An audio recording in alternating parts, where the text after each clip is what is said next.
The MLB postseason is here, and MLB.com just dropped their bracket challenge, so you know I have to fill it out and give you my predictions for what's going to happen this postseason. And this is actually the first time ever that I've done a postseason prediction when the New York Mets are actually in it. So your meme comments of saying the Mets are going to win the World Series actually make sense now. But we're not going to start in the National League today. We're going to start in the American League, and we're looking at the Blue Jays-Mariners wildcard series first. Since the Blue Jays had a better record, these games are going to be played in Toronto, and I think that does have a big impact. The Toronto fans are crazy. You guys are loyal. And I'll never forget the atmosphere from that Jose Bautista home run game. I think playing in Toronto is a legitimate home field advantage. Both these teams are really good, and I wish they didn't have to play each other. For the Mariners, you've got Julio Rodriguez playing like one of the best players in the league. Eugenio Suarez is hitting bombs. And of course, you can't forget about Ty France or even Cal Raleigh. Those guys have been great too. Don't sleep on the Mariners offense. It's better than you think. And on the pitching side, Luis Castillo has just been unbelievable since moving to Seattle. Robbie Ray's a former Cy Young Award winner playing against the former team. George Kirby, Logan Gilbert. The bullpen has been nasty. I can't believe I'm going to say this, but Paul Sewald's been lights out. But like I said, that Blue Jays team, they're really hard to beat, especially at home. Vlad Jr., Alejandro Kirk, Bo Bichette. Matt Chapman ended up having a great year. You got Springer, Teoscar out in the outfield. And their pitching is also really good. Alek Manoah having a Cy Young caliber season. Kevin Gausman's a great pitcher. And their bullpen for the most part has been strong too, with Jordan Romano closing out those games. And Adam Simber coming in with that submarine stuff. This one's so hard for me to pick because I like both of these teams and I personally want to see the Mariners. But in Toronto, that's a big difference. And as great as the Mariners season has been, I have to go with the Blue Jays. I do think right now I give them the slight edge. The second American League matchup is between the Guardians and the Tampa Bay Rays. And this one,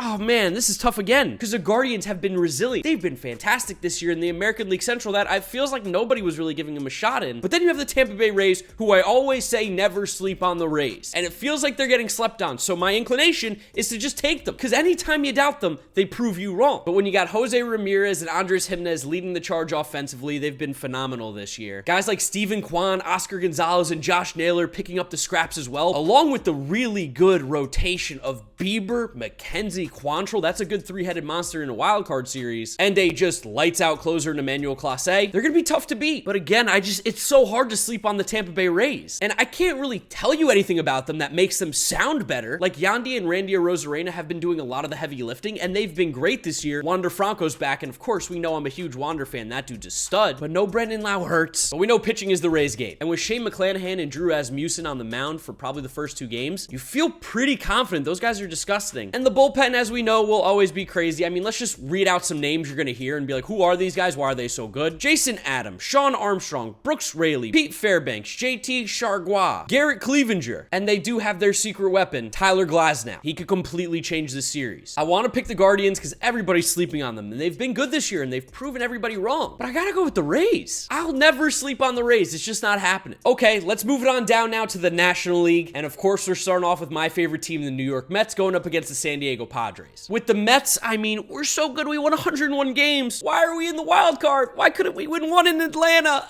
But if you're a Mets fan or if you're a baseball fan, I mean, you know the Mets are good. 101 wins is no joke. And when you got Max Scherzer starting game one, Jacob deGrom and Chris Bassett in the waiting, you got to feel confident, especially with the Mets offense, which has been good all year long. Pete Alonso, Francisco Lindor playing at MVP levels. Brandon Nimmo, one of the most underrated players in baseball. Jeff McNeil just won a batting title. No Starling Marte is a killer. It hurts. But maybe a guy like Francisco Alvarez, a right-handed bat for the DH, can give us a little spark that we need. And, of course, Edwin Diaz and the trumpets at the end of the game are lights out. But the Padres are a really good 89-win team. The pitching is, I feel like, what carries this team this year. You got Yu Darvish, who owns the Mets and is good. You got Joe Musgrove, who's really good. You got Blake Snell, who's figured it out, it feels like, in the last few months and owns the Mets. I think where the biggest question comes for the Padres is their bullpen, which you can definitely get to, but Josh Hader seems to have figured it out in the last 2 weeks, which is terrifying. And of course, we have to mention the offense, led by Manny Machado and Juan Soto. Juan Soto, I know he hasn't been playing as well as you would hope, but Juan Soto is still one of the best players and hitters in the league, and he is a beast at Citi Field for his career. Josh Bell still exists and is a good ball player. Jurickson Profar has been annoying all year. Jake Cronenworth. This is going to be a really, really close matchup, especially when you look at the regular season outcomes, and the Padres have kind of smacked around the Mets. 4-2 against them this year, and the run differential is very much in favor of the Padres. But you know I'm taking the Mets. It doesn't matter. I'm taking the Mets. This is my predictions. This is what I want. This is who I think is going to win. I think the Mets are going to beat the Padres. Is it going to be easy? No. Is it going to go 3 games? I think so. but I do think the Mets have proven they are a really, really good team, and I think are going to come out on top. And for the final wild card series, we've got the St. Louis Cardinals going up against the Philadelphia Phillies. This one's interesting because the Phillies have the opportunity to play big Cinderella story vibes in this postseason because of two guys, Aaron Nola and Zach Wheeler. They have one of the best 1-2 punches in all of baseball, and that alone can completely change the outcome of a series. The bullpen, low-key, hasn't been horrible for the Phillies. It's definitely not good, but you really are relying on those front two guys of Nola and Wheeler to carry you in this postseason, especially in the wild card round, because once you get off of them, it does get really sketchy pitching-wise. But we know the Phillies can swing it. Bryce Harper's back. He's a beast. Kyle Schwarber is just, he's so good. 46 home runs, quietly hit 46 home runs this year. Rhys Hoskins and JT Realmuto have continued to be a beast offensively at the plate. And Nick Castellanos, while he stunk this year, you got to expect he's going to turn around in the postseason. And then you have the St. Louis Cardinals, who basically ran away with the National League Central after the Brewers choke. And I mean, hey, the Cardinals won 93 games. They're no slouch. They're good. You got Paul Goldschmidt, who's going to be the National League MVP, along with Nolan Arenado, who's probably going to finish inside the top 5, top 10. They're both studs. Can't discount Albert Pujols. That guy is going to make an impact some way, somehow. The 50-year-old man, it's unbelievable what he's been able to do. And then you got fun guys like Newt Barr, Brendan Donovan, Corey Dickerson. I mean, you know, some way, somehow these guys are going to do something, and you know Yadier Molina is going to make an impact in what could be his final postseason. On the pitching side's where it gets a little interesting. Quintana's been good with them. Montgomery's been good. Wainwright's been good. Michaelis has been good, but none of these guys have true dominant postseason stuff. Bullpen-wise, also scary a little bit. You've got Ryan Helsley at the end of the game who's lights out, but everybody else is kind of up in the air. I really want to pick the Phillies because I think that Zach Wheeler and Nola could literally just shut down this team, but it feels like it's got to be the Cardinals for me. They do just play better baseball, more sound baseball. The Phillies have the outcome of just lights out, knocking them out, not letting you score any runs because of Wheeler and Nola, but I feel like the realm of possibilities is more realistic for the Cardinals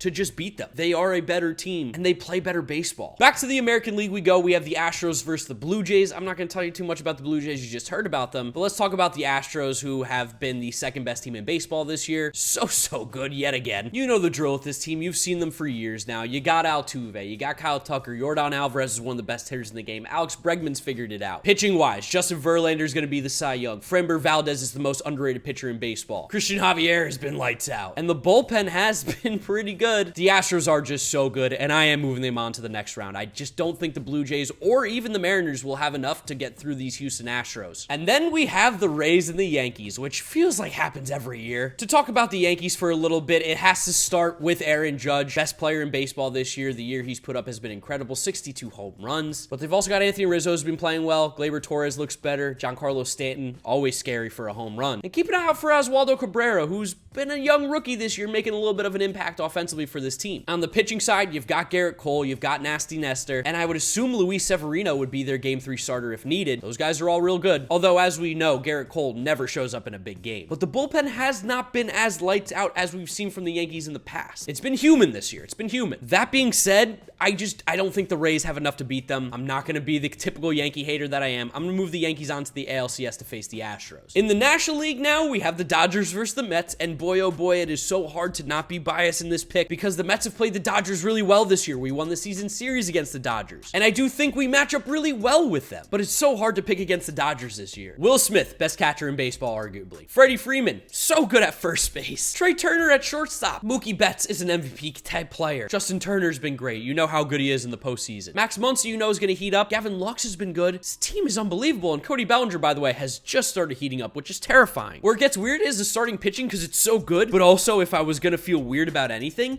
I think it would be the Dodgers pitching. Tyler Anderson's been really good. Julio Urias has been lights out, a Cy Young candidate. Tony Gonsolin's been really good. Clayton Kershaw's been really good. Andrew Heaney's been really good. And their bullpen, I think, definitely is worth noting that it's a little sketchy at times, although you have random dudes like Yancy Almonte and Caleb Ferguson just being untouchable. Evan Phillips is just so insanely good. I love my New York Mets, but I think I have to pick the Dodgers here. It's been the best team in baseball, and because of the wild card series, the Mets are probably going to have to use Jacob deGrom and Max Scherzer, and it puts them at a severe disadvantage in the next round. So I got to pick the Dodgers, unfortunately, and I don't love that. I don't love it at all.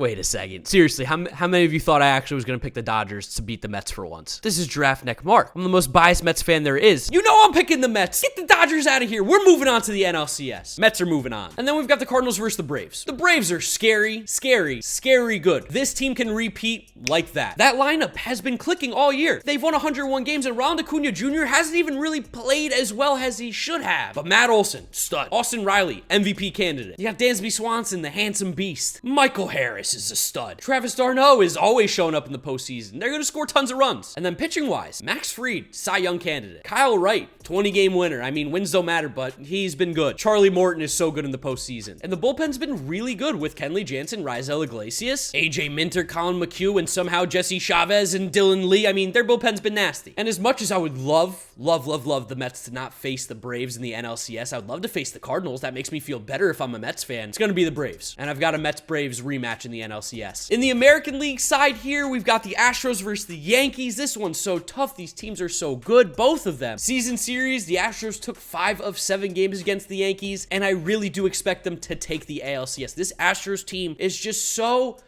good. They are clearly the second best team in baseball, definitely the best team in the American League. I would be shocked if they don't run the table really easily. They are just, I feel like, that much ahead of everybody else. They're going to have some close games. They're going to lose a few, but I think they should be in the World Series with relative ease. And then you've got the National League East beasts, the Mets versus the Braves in a 7-game series. We know how it ended in the regular season. The Braves beat us by 1 game, couldn't take any in Atlanta to finish off the year, and they ended up winning the division. This is going to be, I think, the series of the year. I think it's going to go all 7 games. I think it's going to be tight. I think it's going to be close. And I think the Mets get revenge. And I'm drinking the Kool-Aid, guys. You've been on this channel for how long now? You've been watching me for how long? You know I'm moving the Mets onto the World Series. I'm all in. And I do think that this Mets team has the opportunity, if there's any wild card team, to be a team that makes a run. Because their pitching is good. Their offense is good. Their bullpen is good. They won 101 games this year. I've been delusional in years past when the Mets really had no chance. And they actually have a chance this year. I'm doing it. I'm moving the Mets onto the World Series.